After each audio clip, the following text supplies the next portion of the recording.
We'll be putting that out live now, and it will remain live for about 5 minutes or so after the session has wrapped, so plenty of time to vote, but please do that. So anyway, on to our final presentation. Welcome, Jonathan, and over to you. Thank you.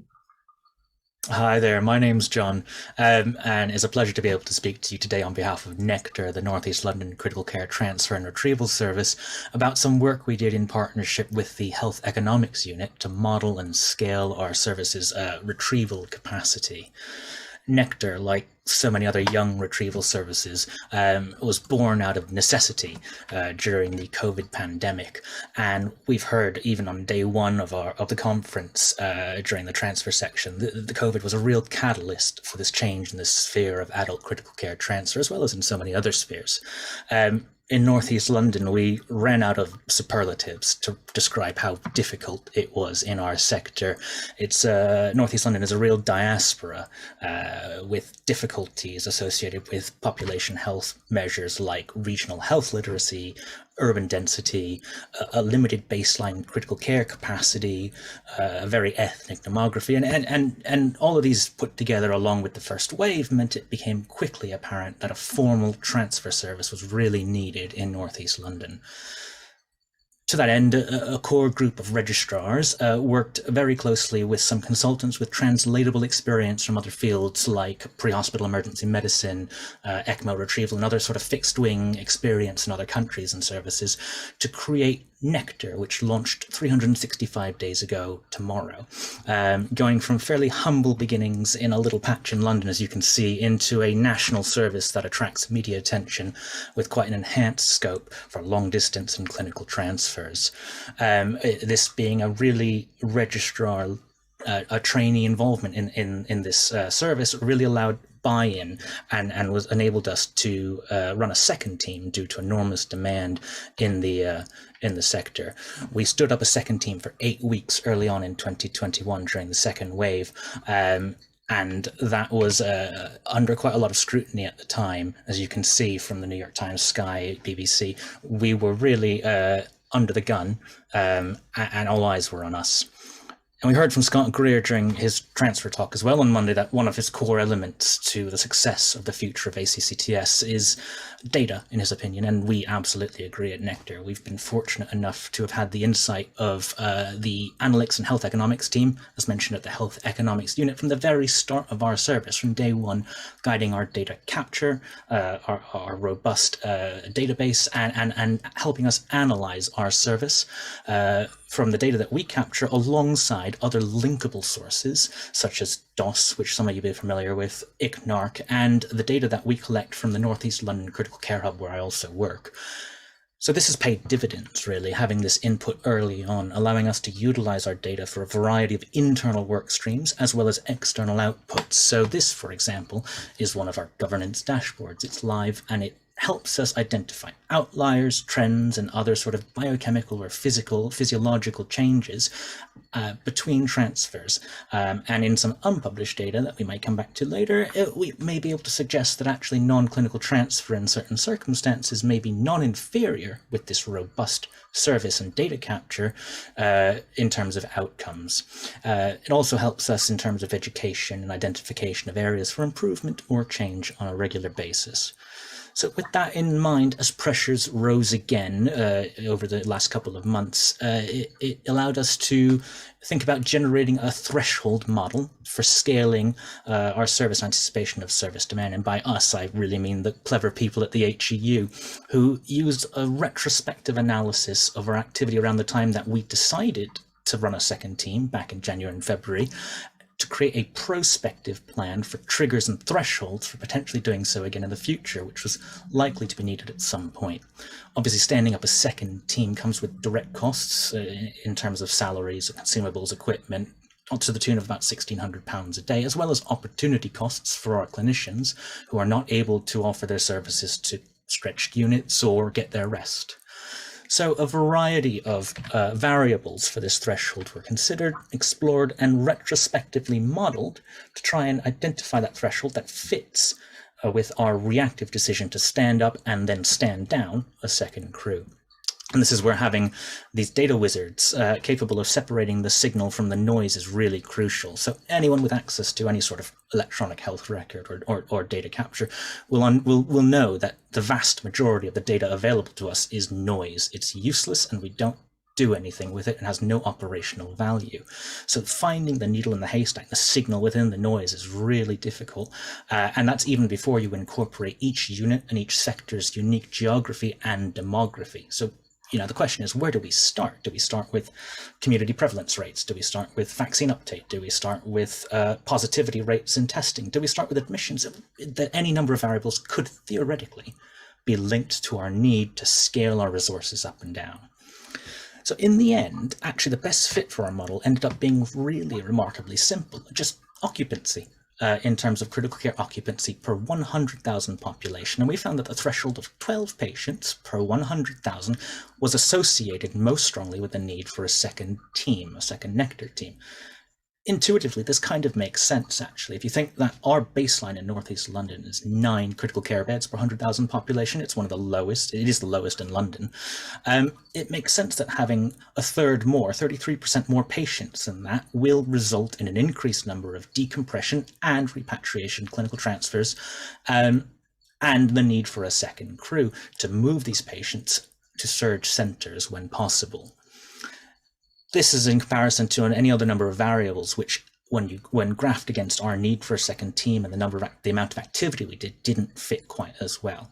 We've had the opportunity to test this hypothesis along with the other rejected hypotheses of the last few months, whereas you can see in weeks, say, 34 through 44, we've had an increase in activity in terms of transfer activity. And the question was raised to us by sector leadership, shall we start thinking about standing up a second team in anticipation of what looks like another surge? And we were able to say, actually, we'll hold our nerve, because despite the activity, we don't think that we're going to need a second team because the occupancy isn't so high that we need to do that many transfers per day.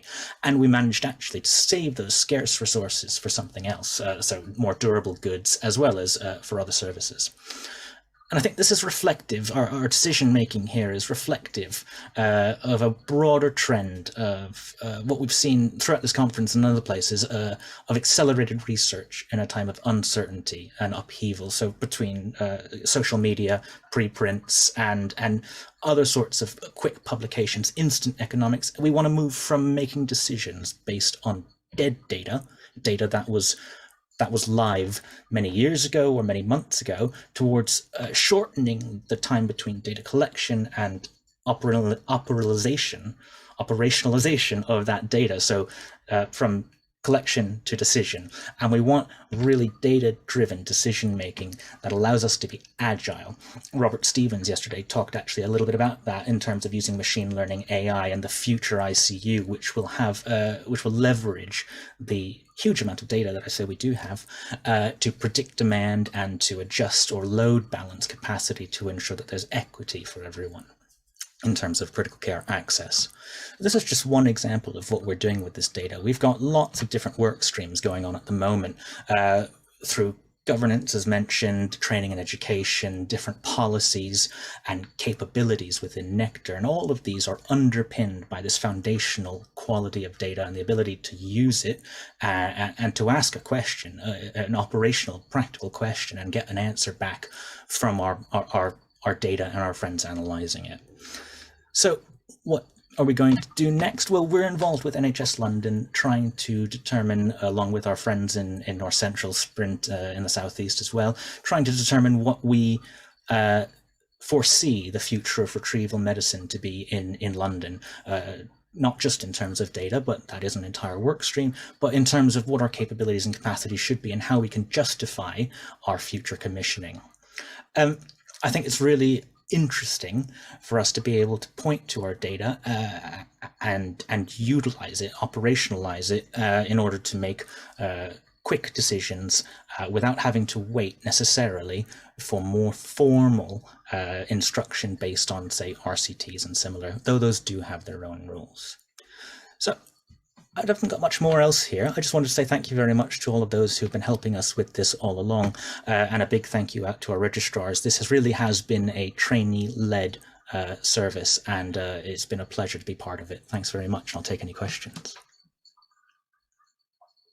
Fantastic, thank you, John, and always great to see examples of really successful leveraging of the training networks to deliver important studies. I had a question to start the ball rolling. So you deduced that it's this threshold of 12 patients per 100,000 is the threshold. So how responsive is that to change in your data? So if you find that you gave the example of how you didn't need to upscale because your data then showed that you didn't reach this. If it exceeds that, how quickly can you respond by having this second service available? Because presumably you can't have that ready just in the wings all the time, or can you? So? Oh, unfortunately not. I wish we had a tree I could pull some nurses off. Yeah, that's a good question. We have our lag time of about a week in terms of being able to scale our service up from one crew to two or another one beyond that. And that's probably enough time for us to have a look at the trend in terms of the occupancy and predict that we will cross that threshold. I think that's one of the valuable things about what we've done with this piece of work, is be able to say, well, look, it really is a deadline, a line in the sand, and if it looks like we're about to cross it, then we will set the wheels in motion to try and get a second crew up and running, or at least people on standby on a sort of ghost rota, ready to deploy as soon as we need them. And how sustainable do you feel that model is? Is it something that you plan to have now in place all the time? You know, we're still kind of hitting waves of COVID, et cetera, et cetera. So is this something that will be, sustainable there on after? Yeah, in terms of our service, yes, absolutely. We've been commissioned by NHS London, which is excellent. And in terms of the model itself, well, I think it'll be continuously externally validated and internally validated in terms of we will keep looking at it and refining it and adding to it if necessary. And it may be that things change. I mean, the first wave was not like the second one. The second one is not like this current one. And it may be that actually there is refinement to our model that we can do to ensure that actually we have the most robust set of triggers for our service. Steve, do you have any questions? Yeah, I just want to applaud the use of live data in this way. I think it's really, really brilliant, and I hope we see more of it in healthcare going forward. I just wondered how transferable you thought this was to other geographical settings. Obviously, North East London, traffic, etc. What if you were kind of in the Yorkshire Dales? Would it be the same threshold? Absolutely, that's actually hoping you'd ask that. It's the saying is, does this algorithm travel? Right, and the answer is maybe.